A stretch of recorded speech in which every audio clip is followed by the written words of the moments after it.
So I snuck out for a little chipping and putting practice this afternoon at a local club, and it turns out the AJGA is having an event there over at Timaquan in Lake Mary, and it was really cool. I was just hitting some putts and chipping, whatever, and there was a young girl hitting balls, and she was she couldn't have been more than 14 or 15 years old.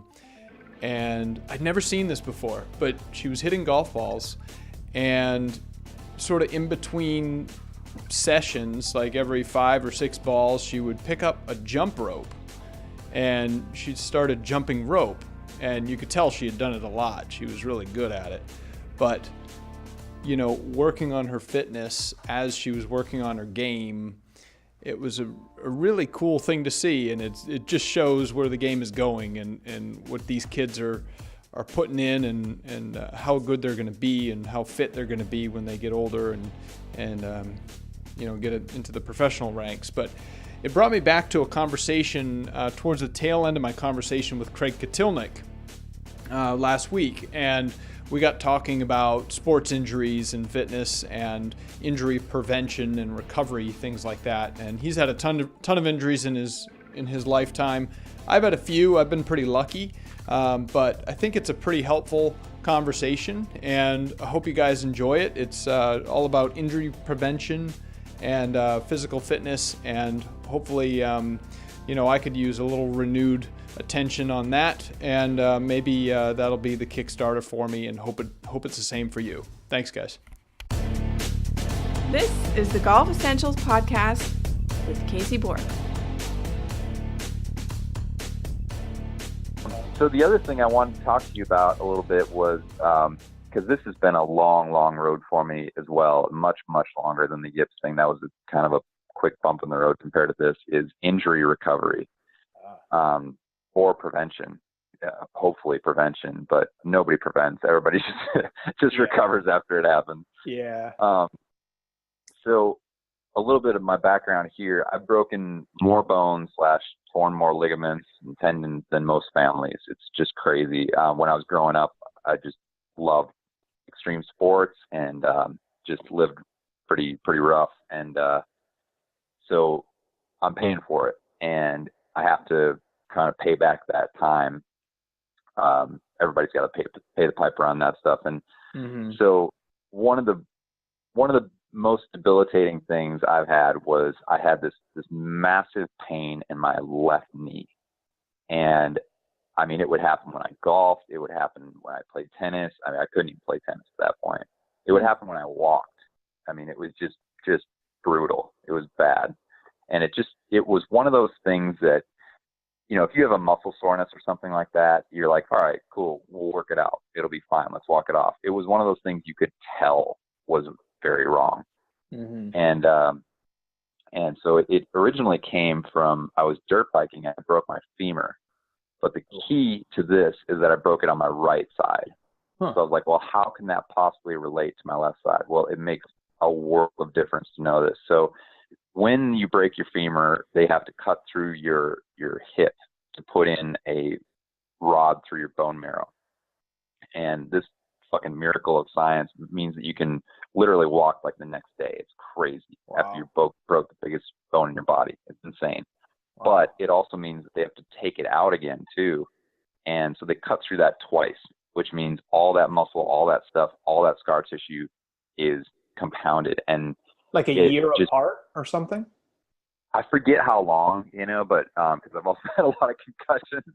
So, but it was long enough for it to heal, I can tell you that. So, by the time you're healed and the staples are out and you don't feel the pain from that anymore, then they cut it back open and they pull the rod back out, which is fine. It's no big deal, but you got to deal with what happens after that, because typically I was just like, all right, well, I'm done. That femur problem is done. I'm good to go. But work should have just been beginning. What you need to do is either take a lacrosse ball or a softball and just work out the really tough spots in your body. If you're like me, I don't know why it should take your breath away completely. Yeah. I mean, all you need to do is step on a lacrosse ball with your foot and put, half your weight on it, and you'll know exactly how it should feel. And when you hit that spot, I mean, I'm talking 5 minutes, you will have relief. It's crazy. And those 5 minutes, you want to pee your pants, but it's crazy how much relief you can get out of it. And I've gone to rolfers, I've gone to chiropractors, I've gone to physical therapists, masseuse, everything out there, and this is what fixed me. So I really, really hope there's somebody out there who this can help, because it was a game changer for me completely. Wow. So for your knee. So you did that for my your knee. left knee, and it's sort of a compensating sort of exactly. circumstance? Gotcha. Yeah. So it's almost never the spot that hurts that is causing the problem. So that's the key for people to realize. And so you were rolling on your thigh and your calves, tendons sort of stretching up and down the outside of that leg or something? Yeah, and most of this stuff is just trial and error. So I would do it on my left side because everybody told me to. All the conventional wisdom says, your IT band is probably tight. So if it's a pain just above your knee on the left side, on the outside, it should be your IT band. So I just keep rolling it out, keep being more and more diligent, and it would hurt more and more and more. And so I finally just did the other side. And then one day I just hit the right spot, and it was, you got to keep working it out. It's not like you do it once and you're done, but you do it once for that day and you feel much, much better. Like it's a crazy improvement. Yeah, I have a little experience. I've been lucky with injuries, but I have a little experience with that on my shoulder. I hurt my left shoulder, and I was rolling in different parts, and that really helped. It hurt like hell. But it was sort of a softball, one of those artificial softballs that my PT gave me. And I do it at home, and it really helped a lot. But it took a while. Shoulders are tough, man. They're the most complex joint in the body, and because it has so many planes of movement. So what side did you hurt, and then what side, like what were the feelings, and then where did you actually work it out? Yeah, so I got into CrossFit for a while, and oh god, there you go. That's why you hurt yourself. Well, let me give it some context, because I don't blame CrossFit. I actually loved it. I want to go back and do it, to be honest.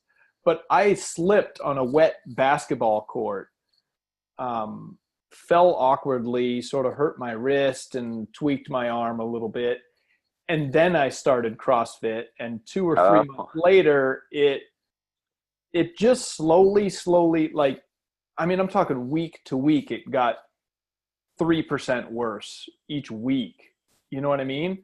And at some point, I started hitting golf balls, and I was like, man, this hurts. Like, I can't hit a golf ball anymore. And because I figured maybe it'll just get better, and Anyway, I just turned everything off, didn't play golf for a couple months, and started seeing somebody about it.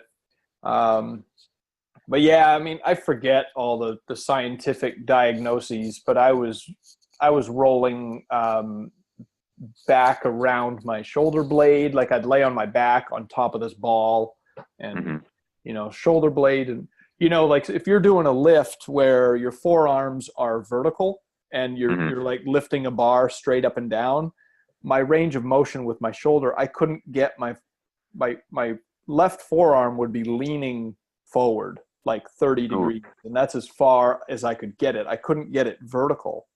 You know what I mean? If your elbow's straight out. And so the key was between your shoulder blades. Yeah, but it was that's where I was rolling it out, and then like down into like the back side of my armpit, and there's some tendons in there that were really aggravated. They were pretty grumpy, and tight. Yeah. So I had to let them know that they were okay.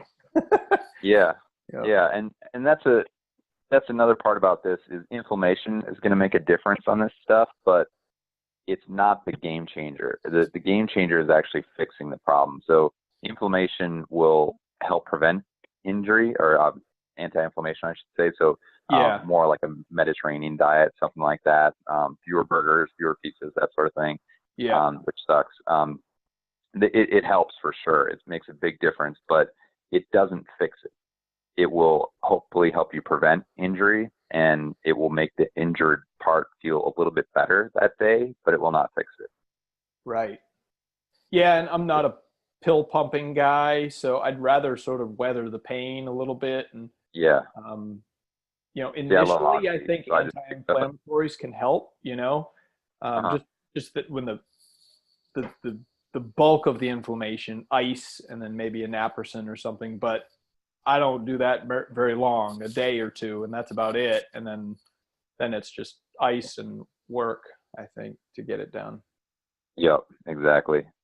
Yeah, and this is the key to this too, is this is the long-term injuries. I mean, if it's something that's going to get better in a week or something like that, don't go exploring and try to find out what's might be wrong with the lacrosse ball. But Yeah. it's the stuff that the stuff. When you've had it for years, your uncle's got that limp from Nam or whatever it might be.